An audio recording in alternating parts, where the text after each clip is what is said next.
Hey everybody, it's Efrem Smith. Another City Beats episode. So glad you are with us. And this is a special one because I'm not in the City Beats studio, if you will. I'm out on location here in Sacramento at one of my favorite spots. I love Ethiopian food, and I'm at Queen Sheba. I'm with the owner, Miss Zion, and I'm so glad that you are with me on this episode of City Beats. Thank you, Efrem. I'm so glad I'm with you. My wife, Danisha, every time we come here to eat, she says this is her happy place. Oh, you see, that's what we want to hear all the time. It's not only Indonesia, but, a lot of people come here regularly. This is like their home. Yeah. And then they feel that, it's not just they come into a restaurant, they come into a place where they can actually dine, connect, be with somewhere that they feel they are connected to the people. Yeah, I have been to the continent of Africa 3 times. I've been to South Africa and I've been to Kenya. Yeah. Those are the 2 countries on the continent that I've been to. I would love to go to Ethiopia. Yeah. As a pastor, as a Christian, Yes. A lot of times Christianity, especially in America, it's so westernized. Yeah. That, the images of Jesus, the images of biblical characters are European, are white. And so a lot of people don't understand the significance of Ethiopia, of Egypt, of other parts of the continent of what we call Africa today in the Bible. I mean, you can't go through the Old Testament, you can't go through the New Testament. Can you really understand the significance of Jesus, of what it means to be a Hebrew, and not understand the African influence? And Ethiopia plays a significant role. Can you talk a little bit, like, for you, growing up in Ethiopia, did you have a sense of how significant your home country is to the Christian faith? Yeah, absolutely. I think. Okay, thank you. So I think most people, what they don't realize, even the Bible starts with Ethiopia. If you check like Genesis chapter 2, the 4 rivers God used, and the only river that he mentioned was the Ethiopian land from the 4 rivers. So from that time, Ethiopia has been mentioned in the Bible through Old Testament, New Testament. And if we go back to the New Testament, when Jesus baptized, the first guy who baptized, Philip was Ethiopian person too. Yeah. So Christianity, I think what most people don't know about Christianity started in Ethiopia. Ethiopia is the first Christian country who actually accepted Christianity. And throughout all the Bible, the history of Joseph, the history of Moses and David, and King Solomon, he was, had a son from Queen of Sheba, which was Ethiopian. And the same time, David, the woman he had a child from, was an Ethiopian woman. Oh, Bathsheba? Yeah. Oh, okay. That was 100% she was Ethiopian. So even when you go from the Old Testament all the way, Ethiopians was involved in the Bible. Yeah. Because they were the original people. And also when you read the Bible, when God talks about Israel and Ethiopia, it always talk about train up my kids like the Ethiopians. Yeah. Do you see what I mean? Yes. So Ethiopians have been in the God's presence from generation to generation and to this day. So that's why our culture, the culture of Western and the culture of Ethiopia, if you compare it, is based on the Bible. Yes. So when we grew up, we follow in the Bible, not the government's rule. Do you see what I mean? Yes. If it says, be respectful for your elder, that's how we were raised from the Bibles. Because the Bible is like at the foundation of the nation. That's our foundation is the Bible to this day. Yeah. So now, see, I like that because a lot of times American Christians kind of think like this is God's nation, as if, God, had a special hand on the United States of America and no place else. And again, not that, if you're a Christian in the United States of America, I mean, for the most part, that's a privileged position to be in. I mean, we're fortunate in the United States of America that we can worship Jesus here. You can plant a church, you can join a church and not fear that, you're going to be arrested or you're going to be, persecuted for being a Christian. But we, at the same time, have to go, man, God has done some special, significant things on the continent of Africa that go back way before the United States or way before Christendom in Europe.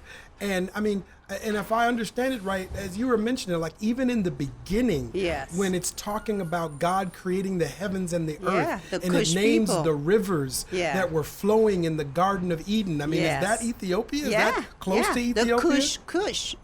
If you even read the Genesis chapter 2, it talks about Cush. In the old one, the old Bible talks about Cush, the Ethiopian people.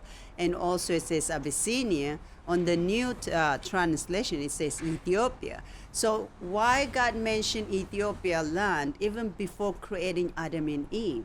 Wow. Do you see what I mean? Yes. So that even in the end of the New Testament, what it mentioned is a whole nation is going to be raising their hands towards Ethiopia. That is in the Bible. Yes. So I think, what most people misunderstand about the Bible, they relate it to being rich, because America is, a rich country. But when you think about spiritually, are we rich spiritually in America? So if you compare it spiritually or money-wise, wealth is a different thing. Like when I go to Ethiopia, I see the spirit being alive in the people. Yes. When they go to church, when they worship, in every, even the food we eat is, related to the Bible. How we do Lenting. Every year we have like six times a year where we eat all vegan food. That's why we have all good yummy vegan food. Yes. Because of the Bible says so. So everything, whatever we eat, we speak, we do, is following the Bible. But I think, people will say, oh, why is Ethiopia poor then? Why is we still, but God doesn't see that. God only sees who we are, our heart, and our mind. I mean, we don't, He doesn't say like you're rich, too. you're poor, Here is a different, and then also you're right, there's so much stuff happening in Africa, colonization, slavery, and everything that happened to take all the stuff that God already gave us. Africa is the richest continent in the world, when it comes to naturally. But it was stripped out of Africa, to help the Western civilization. Most people don't even know the Western civilization was civilized based on in the back of Africa. Yes. Whether material, everything, knowledge, even science, slavery, even the mathematics. people. Look, who built the Americas in the back of African slavery. This country was built. And also, is it colonization? How do you think the European was built? Because of the colonization from Africa. But because the history is changed and manipulated in all kind of way, so people only see what they see on the media or what people say about Africa. But when they go there, it's a different story. Yeah. I really feel like Africa, Ethiopia in particular, can be a tremendous blessing to American Christians, to Christians that have been formed in a strictly Western mindset or framework of Christianity, because many times American Christians just see Africa as the poor place where you can sponsor a child, or let's do a missions trip there, and and I'm not taking away from, there are some opportunities for Christian Americans to be a blessing to countries on the continent of Africa. But if you only think of it as a place to bless, then you can become prideful and arrogant and paternalistic. Yeah. You can actually do damage when Yeah. you want to be a blessing. And I think one of the ways that you can balance that and keep yourself from doing damage or having a paternalistic or racist or prejudiced mindset is by seeing Africa as the place where you can be blessed, Yeah. the place where you can discover Yeah. the real Who you are. Jesus, Yeah. where you can discover the true roots Yes. of where you come from spiritually Yeah. as a Christian, to know that before the United States of America, Yeah. before the formation of some Any of the human being, European yeah. countries, before, like you said, before human beings were made in the image of God, Yeah. God created what we now call Ethiopia. Yes, absolutely. And that, the reason why I say Ethiopia scientifically supports it too, not just biblically. Yes. The second time, the first one, they found Lucy, the oldest human being in Ethiopia. And just a few months ago, they found another one which is the oldest human being, another one in the whole world. Not only human being, even animals. That's what they found. If you go and check, with the archaeologists, that's what it shows. So it's not only biblically, supports even scientifically where we all came from. Yes. And also, I think a lot of people, what they misunderstand is like when they say, oh, we're going to bless Africa. And most people who go to Africa, honestly, they come back being blessed.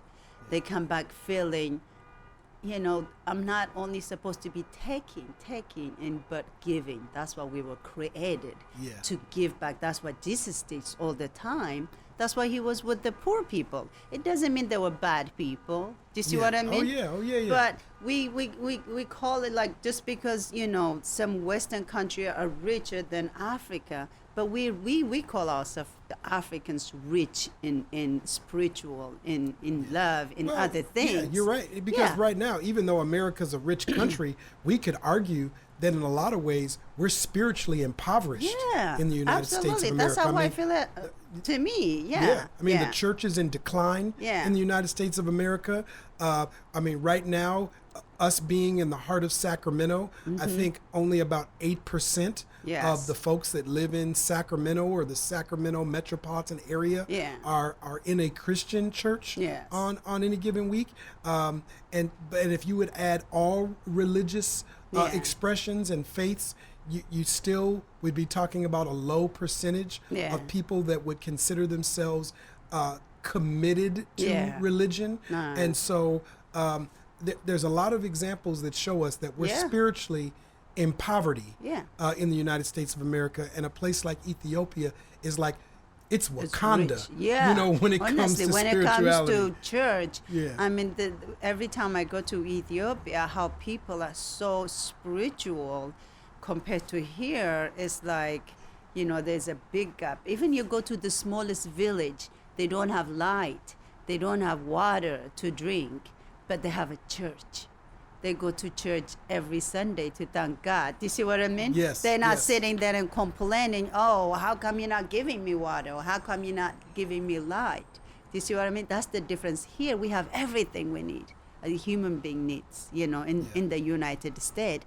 But we live deficient, especially when it comes to spirit. The people are, sad and depressed, mental health epidemic.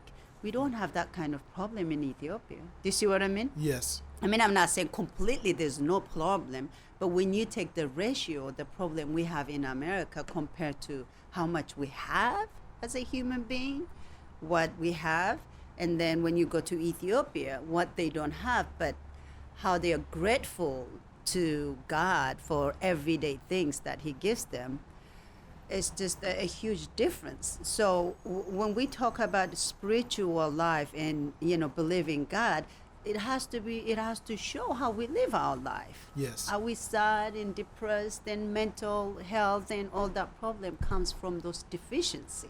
Yes. Do you see what I mean? Yes. And the community is divided, the neighbors. In Ethiopia, your neighbor is your security. If something happens, it's your neighbor you're going to call, not 911. Yeah, here in the United States, you could live in a community and never even know your neighbors, not even speak to them. Yes, but there it's all about the community. You don't have, we have homelessness, but not as bad because your family supports. If I have a home, my sister cannot be a homeless. Do you see what I mean? Yes. So I have a home, even if she sleeps on the floor, I'll have her that. Do you see what I mean? So we have that support, which is around the Bible in a way. Oh, just like in the book of Acts in chapter 2, when it says that, those first believers that were following Christ, it's like they learned together, they broke bread in one another's homes, they gave, shared. So people sold their possessions and they gave as people had need. What you're saying is that's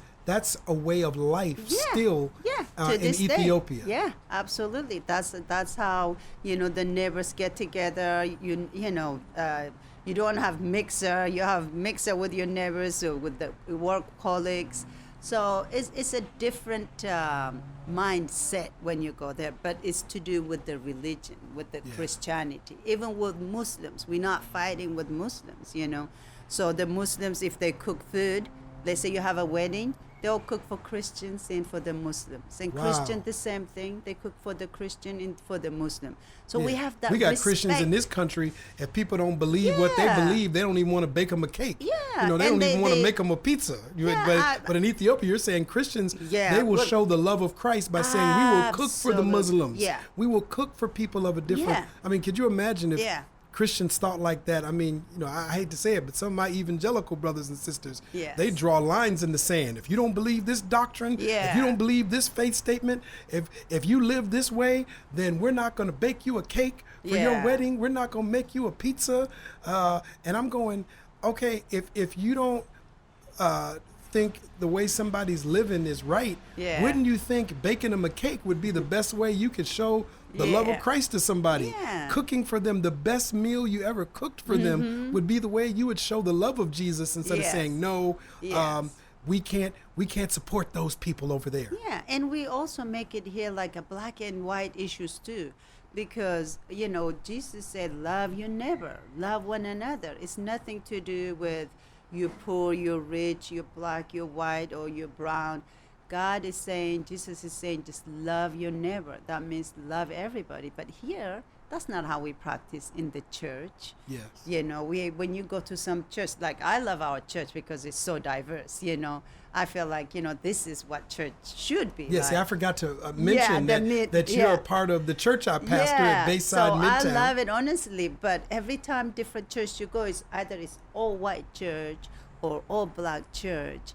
But America is a diverse country. So, I mean, that's what the church that, I go to. And even your own marriage represents reconciliation. Yeah. So talk a little bit about your husband. So I met my husband, obviously, at the restaurant. So he was very much into, even though he's from America, Caucasian, white American, but he was very much into the culture, the history. So what did he do? He came here and ordered something to eat and then asked you for your phone number? Is that what happened? No, it took longer than, more than that. But we just connected in a spiritual level in the history, because he was always, very fascinated about African history, Ethiopian history, even music. He's a musician. Yes. So through that, because he's an artist, so he loves African, history and culture. So I learned a lot, especially about music, African music from him a lot.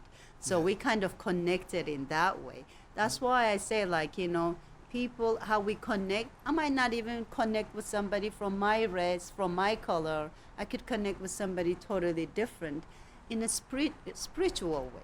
But we miss that sometimes because we're too, picky and choosy. It has to be this way, it has to be that way. Oh, Christian, this. So I think the whole point is just to be open to human beings. That's what God speaks to us through people, Yeah. The same thing, the enemy speaks to us through people too. Yeah. So, we have to pick and choose who we are surrounding with. Those people, it doesn't matter to me. I don't see the color or the religion or where they're coming from. I see, is this person spiritually, or conducting themselves in a certain way. Maybe that's what being equally yoked means. Yeah. It means, It's not just, oh, I'm attracted to that person. It's like, is there something spiritual? Is there something intellectual? Is there something in the soul where we connect, where we bond, where we align? Yes. And so. And everything we do has to be that way. For me, it's always, I have to check it with the spirit, with God, you know, talking to God every day. Okay, is this what you want me to do? If I'm doing wrong, I'm doing wrong. Is this the wrong thing? So, I mean, spiritual things shouldn't be just like, you know, you always teach us, like, not just church thing, you know. Spiritual things should be what we do every day, you know, how we surround ourselves with, what we do for other people.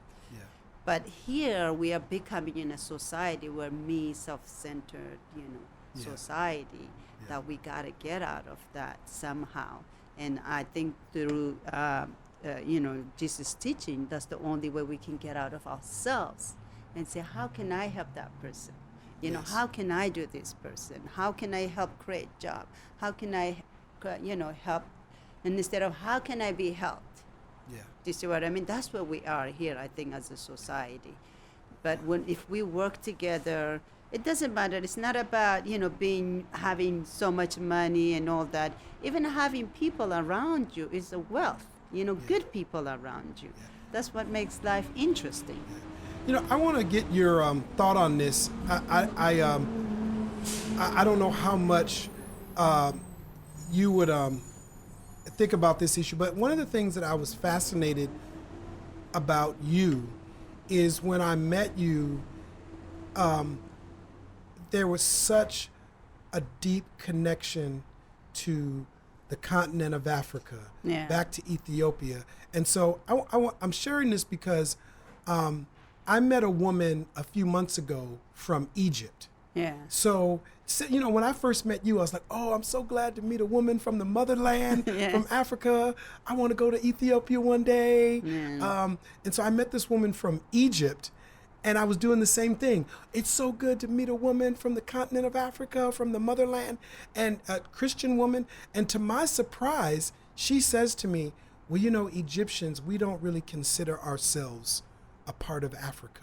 And I was shocked. And I know that there are Egyptians that can be very fair-skinned, almost look European, or they can look like they're from Iran or Iraq or the Middle East country. I think that's. And so she said that Egyptians see themselves as more being a part of the Middle East than being a part of Africa, which kind of, to be honest, it kind of broke my heart that she said that. And so it made me wonder, why is it that I've met some, and I'm sure there's some Egyptians that wouldn't say that. They go, no, I am African. Because a lot of people don't understand that, you know, you know, that some of the, what we would see as the original kind of fathers of Christianity, you know, are African. I mean, Augustine. Like, you know, I see pictures where Augustine looks like he's European, but people would say, no, Augustine was from Egypt, or Tertullian. And, you know, some of those, the ones that were a part of the council that basically shaped kind of the foundation of Orthodox Christianity. And so I just wanted to give your thoughts on why you think, like, for you as an Ethiopian woman, Africa has stayed so important to you, but then there, you know, you get a story like that from Egypt where they go, no, I don't really consider myself African. I consider myself Middle Eastern.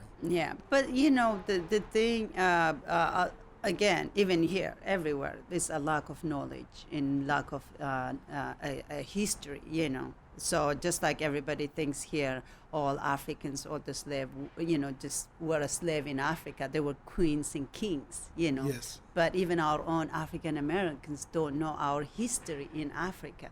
So I'm not saying like everybody. Do you see what I mean? I understand. So the lack of knowledge of history is where making, you know, this lady say Egypt is part of Middle East country, even though it is part of Africa. It's actually in the Horn of Africa, which is Ethiopia, Egypt, Kenya, and Sudan is called the Horn of Africa. But because of, like, you know, I was saying, and also I think the reason why it's happening in Africa, why we're not united, because of that colonization. Yes. That divide and conquer. So they made people believe, like, for the Arab countries in the north part of Africa, they say, oh, you're a little bit light skinned, you're not like the other Africans. And then they come to Ethiopia and say, oh, you're different, you Christian, they're not, the other ones are not Christian. So by doing that, that's how they were able to colonize and rule Africa. Wow. Do you see what I mean? Yes. The same thing what they did to slavery. Do you see what I mean? When they come here, they, like when I talk to an African American person, it hurts my heart too, just the same way. When I talk to them about Africa, the only thing they know is just about slavery and how Africans were poor and everything. So I think that is just, I believe it's a lack of knowledge in history, and this was done deliberately. So you see what I mean? Yeah. So in that way, people they're not aware. Yeah, it definitely, unfortunately, there are strategies in place to try to keep first and second generation Africans that are in America separated from African Americans who are descendants from slaves in this country. I remember when I was still a pastor in Minnesota, and to my surprise, outside of Somalia, the largest population of Somalis in America are in Minnesota. Yeah. And I'm going, man, that had to be a culture shock for them to go from Somalia to wintertime in Minnesota. But I think it's because there were a number of social service agencies that help Somali immigrants, transition to the United States. But I remember I used to be a high school basketball coach, and for a few years I was the head girls basketball coach at a high school called Roosevelt High School in South Minneapolis. And there were fights between African American youth and Somali American youth. And it was so sad. And so there was a group of us that tried to get the Somalis and the African Americans together and say, you're both originally from the same continent. Yeah.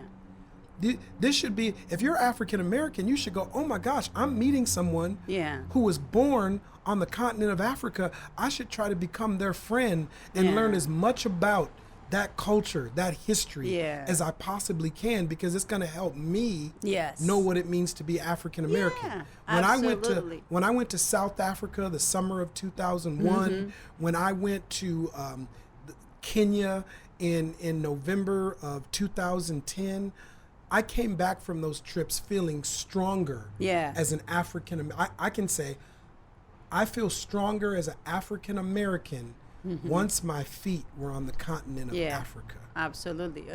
Honestly, not only just African American, any person goes to Africa, that's how they feel, because that's how we came from. I have customers, who goes to Ethiopia, white American goes there and come back, oh my gosh, this is like something grabbed me as soon as I put my feet in Africa. So because that is where the real spirit is, But as far as, how you were saying, how African Americans and Africans are, we have so much cultural disconnect. Yes. You see what I mean? Even though we're the same people, the same DNA, that we have because of this slavery, colonization, and brainwashing, oh, they are this and they are that. Because of that complexity, that we have to create, close that gap, the cultural disconnect gap. Yes. But it's going there because of, nowadays, if you really want to know your history, it's on your phone. So people are getting, aware about Africa, what is Africa. What else before? I mean, I have to explain myself if I even have a car in Africa, or if we have a fridge. Yeah. That's how much, honestly, most Africans, like we come here, the first question they ask us is like, oh, do you have this in Africa? Do you have that in Africa? We have everything that. Yeah.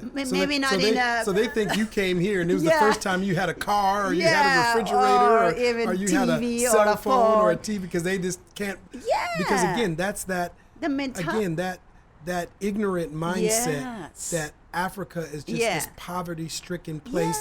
Because, and it's unfortunate, because I know for too many of my white Christian brothers and sisters, their only mindset are those commercials they see with African babies with flies on their face, and they're just wearing their underwear, and there's no running water, or it's just dirty, muddy water around them, and then a white person comes on the commercial and says, will you please help these poor kids? But how long have we been seeing this? Ever since probably for 30, 40 years? How come we have not solved that problem? Do you see what I mean? I know there's still some problem in the village, in the small towns, what they're showing, but they use those kids to make money donation.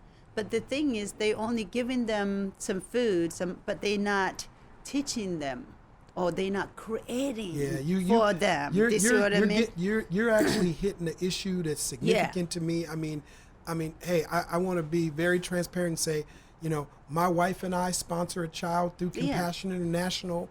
Our church partners with Compassion International. It's a good ministry, but I go, that's just one thing. But that's ministry. Yeah, but we have to go further and go, how do we look at infrastructure? How do we look at what are the injustices that are historic, that these countries, some of them are still facing they're still facing the outcome of colonization, of injustice, and so there's still some systems and institutions where they need to be reformed and transformed. Yes, absolutely. And so I'm saying, sponsor a child, but also let's look at opportunities where we can learn from brothers and sisters like yourself. Yes. And go, that's why I'm praying one day me and my wife will be able to go to Ethiopia through you and through Europe, and just go, man, our church is going to sponsor us, or our company's going to sponsor us to go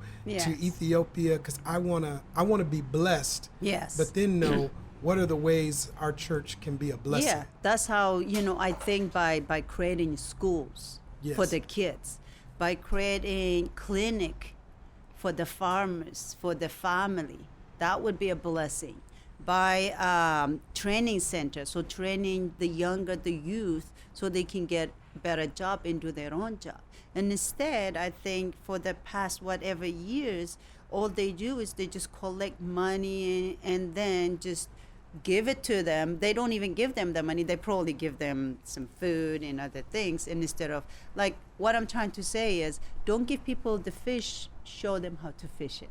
Amen. So I think what is really sometimes really bothers me, especially with the Western, society, is that they used so much of Africa, the resource, the people, to build themselves. But I don't feel like they're giving back to the people the same thing, to learn at least what they have taken. Do you see what I mean? Yes. Show them how to create factories, industries, service. Do you see what? Technology. Yes. Why don't they give us that? But they took all of it from Africa, including human resource. Do you see what I mean? Yes. Slavery. Yes. This country was built on Yeah, slavery and the free. That's great Africans. We forget those are Africans who came If we 400 years ago. Took resources from the ground.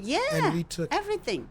Human bodies from Africa. Yeah. And so it's going to take more than just sponsoring a child, which is a good thing. It's going to take businesses. Yes. We need hospital systems. Yes. We need corporations to do more to build the infrastructures of these nations. And it doesn't even need much, honestly. Like, it's just heartening, even for me when I go to Ethiopia. I mean, I love my people and my country and everything, but it really, especially the smaller town and village, for the women and children to go miles away to get some water.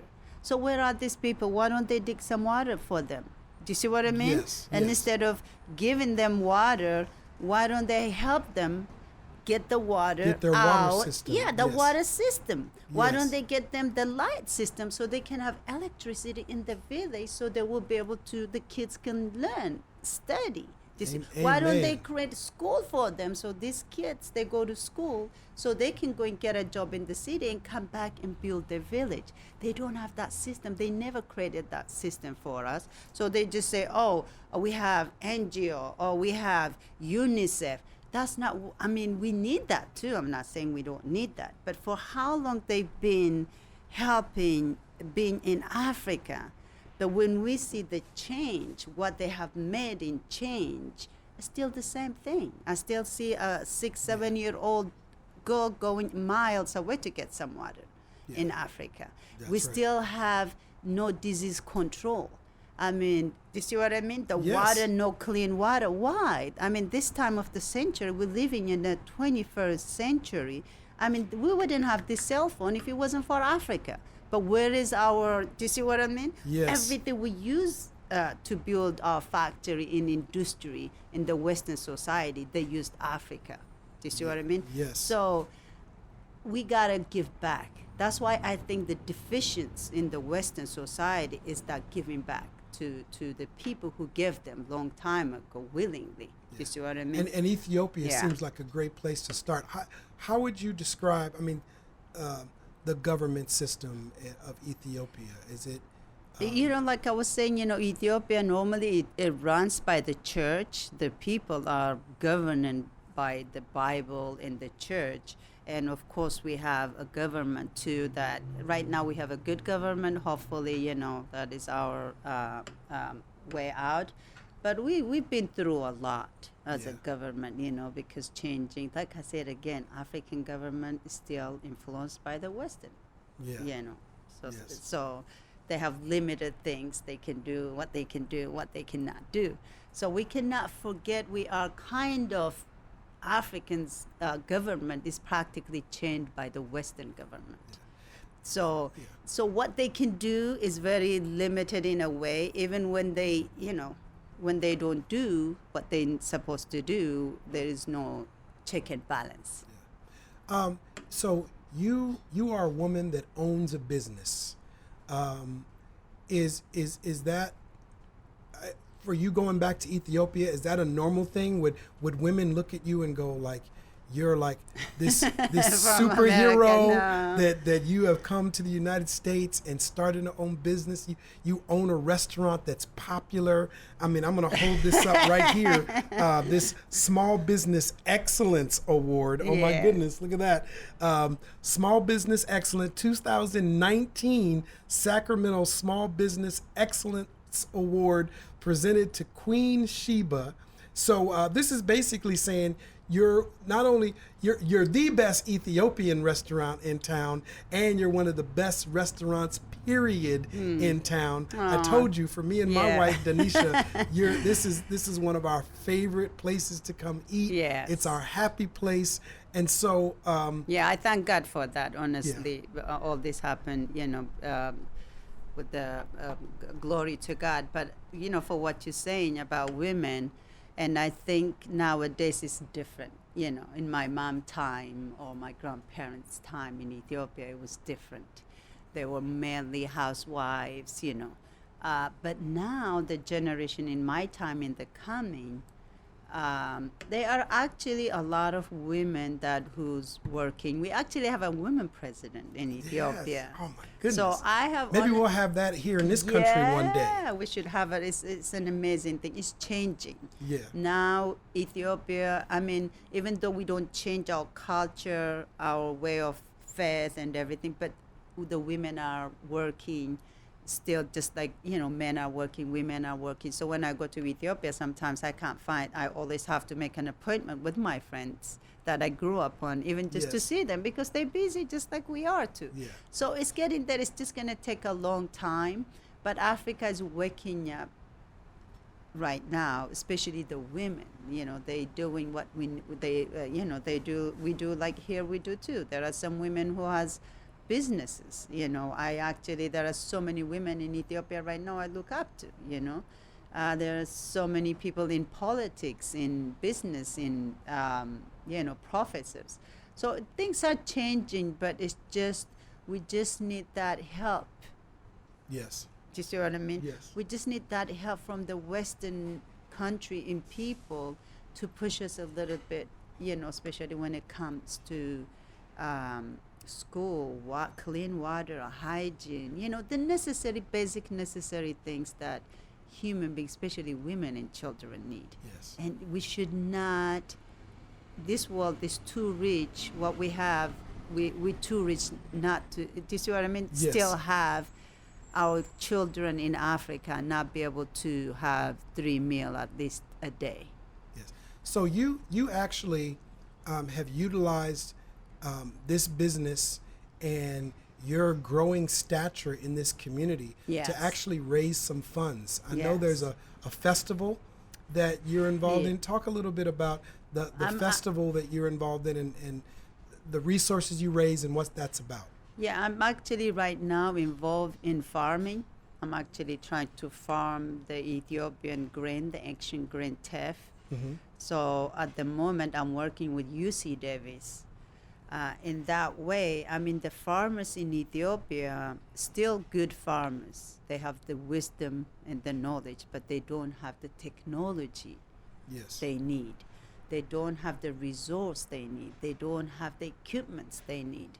So what we're trying to do is right now in October 16, 17, we have a conference. I'm going to send you all the information that in that way we can create a relationship between California farmers and Ethiopian farmers. Oh, wow. Yes. Yeah. So in that way, they can exchange the necessary things, whether it's the technology, the equipments that they need from here, so we can give it to them, so they can give us the teff, Yes. which is the most nutrition grain on earth right now. In ancient grain, teff, TF, it's also mentioned in the Bible. The only grain that mentioned in the Man. Bible is Yes. teff. And so now, because of the gluten allergy, it's a gluten-free, is getting so popular in the United States, in the Western society. So what we're saying is, okay, you want our grain before, you just take it anyway, you know, because there was nobody to stop. But now the Ethiopian government is saying, okay, we'll give you our grains, but you got to give us something too, like at least help us, you know, help the farmers and their kids and their family. Powerful. So that's where we are right now. So we're working with the governor's office. So a lot of help from the state capital. So we're gonna have that event, and we're gonna have farm here and farm there, and have that exchange. Yeah. So in that way, if we do it that way, work together to help each other, it's helping both sides. You know. See, so if you come eat Yeah. here, Yeah. you're getting great food, Yeah. and some of the resources are going to causes Yes. that are going to impact Yes. Ethiopia. So Yes. that's just going to make me come eat here even more now. Yes, that's So- what, you know, and also the food is we feeding people good food too. At the same Yes. time, you know how I feel about when it comes to food. Yes. And here is a food drive. I mean, even though we have a lot of food in the United States, but the food is the main problem that causing all the mental health, the sickness, the diabetic, the overweight, and all that. I think if they work with Africa, especially Ethiopia, we have, even though we don't have enough of it, but we have mastered it, how you're supposed to eat daily, Yes. you know, as a how you're supposed to eat your vegetables and your meat. And we don't eat pork, of course, even though we're Christian. So we can exchange information in a way. Do you see what I mean? We give you our food, and then give us your technology, your money, your knowledge. Yes. So we have to work that way, because diversity is not just in a color diversity, even working with different diverse cities and countries would help you benefit the people of America too. Yeah. Because you know how many people appreciate us here, coming here and just having good vegetable food, vegetarian dishes, vegan dishes every day. Not only your wife, you know, I get a lot of appreciation from. So why not work together? Yes. So we can help the people in Africa, and then they can help us too. Yes. Yeah, that's where I am at right now. Yeah. Well, this has been so awesome. I'm like on location Yeah. here at Queen Sheba.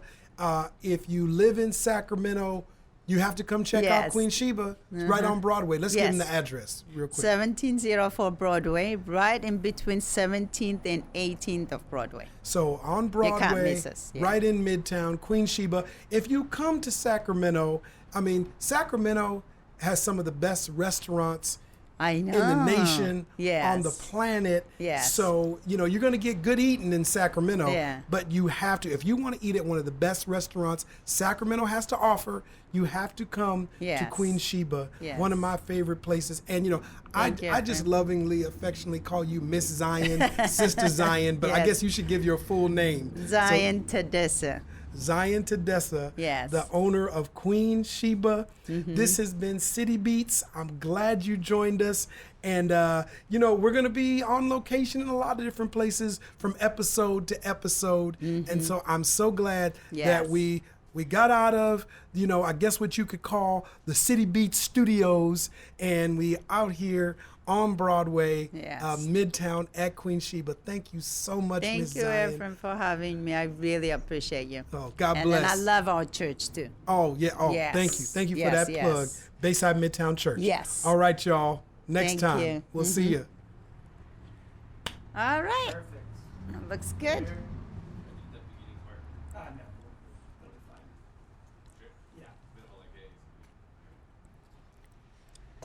I should start like